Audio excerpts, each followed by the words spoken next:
नमस्कार। हम ब्रजेश आज आप लोग के सामने एक नया टॉपिक लेके आए हैं, क्योंकि अभी हम लोग के सामने अभी जस्ट विधानसभा चुनाव बीते हैं और कुछ एक साल पहले लोकसभा चुनाव बीता है। एक कन्फ्यूजन स्टूडेंट के मन में हमेशा रहता है और कई लोगों के भी मन में हमेशा रहता है कि चुनाव में जमानत जब्त का मतलब क्या होता है।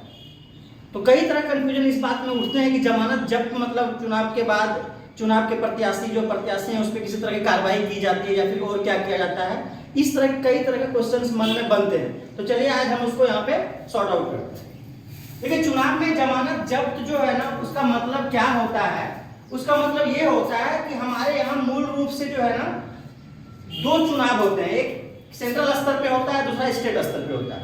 तो अगर सेंट्रल स्तर के चुनाव की बात करें तो लोकसभा चुनाव होते हैं। ठीक, लोकसभा चुनाव में जो है सामान्य वर्ग के लिए जमानत राशि जो है 25,000 रखी गई है, जो चुनाव आयोग में आपको जमा करना पड़ता है। ठीक, उसी तरह से एससी और एसटी वर्ग के लिए 12,500 रुपये रखा गया है।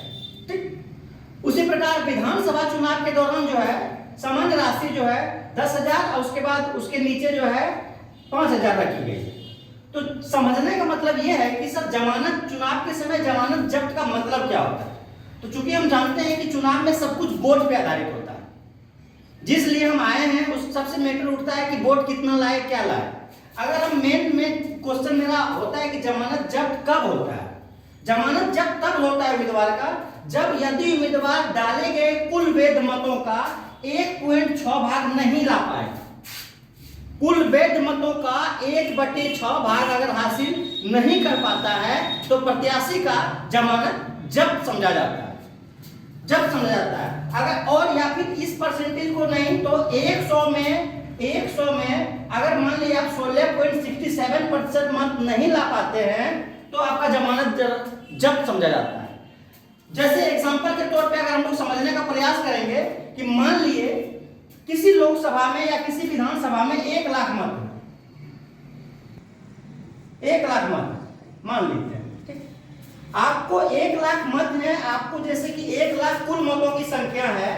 कुल मतों में से आपको कुल अगर चुनाव के दौरान कुल वैध मत जो, क्योंकि हम जानते हैं कि अगर 5 लाख है, 4 लाख है, 3 लाख है, जो भी मतदार मत टोटल मत क्या बोलते हैं इसको वोटिंग होता है जो चुनाव आयोग के हिसाब से वैध होता है, उसमें परसेंटेज होता है कितना प्रतिशत मतदान हुआ।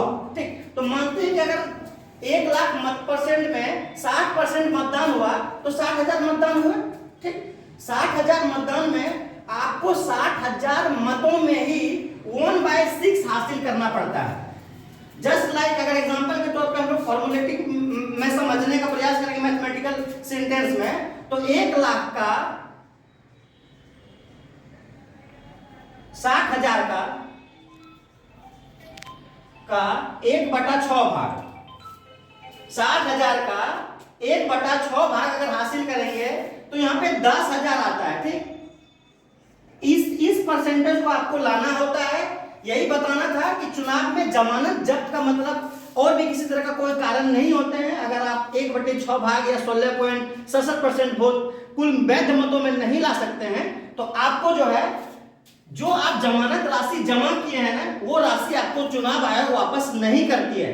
और चुनाव आयोग राशि वापस कब कर देती है, जब आप चुनाव में नॉमिनेशन दिए और या तो आपका नॉमिनेशन नामांकन रद्द हो गया तो चुनाव आयोग आपको आपकी जमानत राशि वापस कर देगी, या फिर चुनाव में आप नामांकन दिए किसी कारण वजह से आपने नाम वापसी कर लिया तो चुनाव आयोग आपकी राशि वापस कर देगी, या फिर चुनाव से पूर्व किसी प्रत्याशी की मृत्यु हो जाती है तो आपको चुनाव आयोग चुनाव का जमानत राशि वापस कर देगी।